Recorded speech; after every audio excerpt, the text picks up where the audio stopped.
महात्मा कहता है भागवत जी का, मैं कथा में कहा करता हूं, भक्ति दो लोगों के जीवन में आती है। पहला व्यक्ति वो है जिसने पूर्व काल में इतनी भक्ति की है कि इस जन्म में सहज ही उसके चित्त में भक्ति आ गई है। पूर्व जन्म के संस्कार जिसके चित्त में होंगे उसके चित्त में भक्ति आएगी।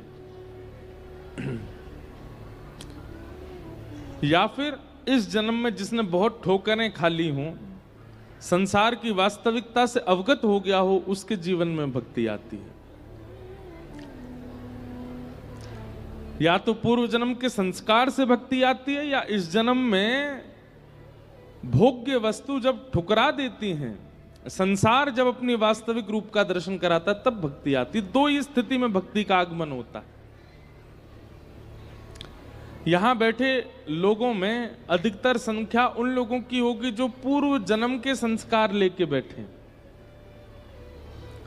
और कुछ लोग ऐसे भी होंगे जो इस जन्म में भोग के रास्ते में थे, संसार के मार्ग में थे, घोर संसारी बन चुके थे, लेकिन संसार के गिरगिट जैसे बदलते रंग को देख करके अब सत्संग मार्ग अपना लिया।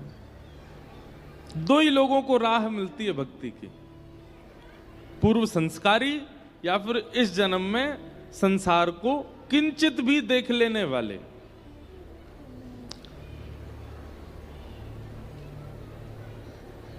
भाग्योदयेन बहुजन्म समर्जितेन, बहुत जन्मों के अर्जित हमारे भाग्य पुण्य उदित होते हैं, तब सत्संग प्राप्त होता है। अच्छा एक बात सुनो, सत्संग तो बहुत लोगों को मिल जाता है, पर सत्संग सुनने के बाद परिवर्तन की इच्छा ये सबके चित्त में नहीं आती।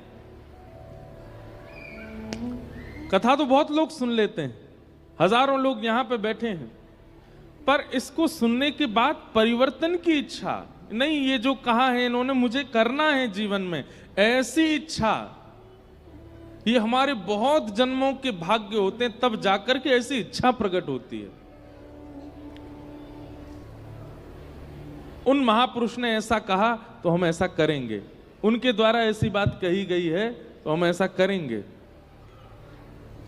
सुनने की इच्छा यह भाग्य है, पर सुनकर के परिवर्तन की इच्छा ये अनेक जन्मों का भाग्य है। परिवर्तन की इच्छा सबके चित्त में नहीं आती। तो आप सब लोग सुनिएगा नहीं, बस परिवर्तन लाइएगा। बहुत भाग्य से मिला है ऐसा स्थान, बहुत भाग्य से मिले ऐसे महापुरुष, बहुत भाग्य से मिला है सत्संग। आज कथा का तृतीय दिवस, कल कथा का चतुर्थ दिवस, परसों कथा का पंचम दिवस, और उसके अगले दिन छठवें दिवस थोड़ी कथा हम बड़ी करेंगे, थोड़ी देर तक करके और विश्राम।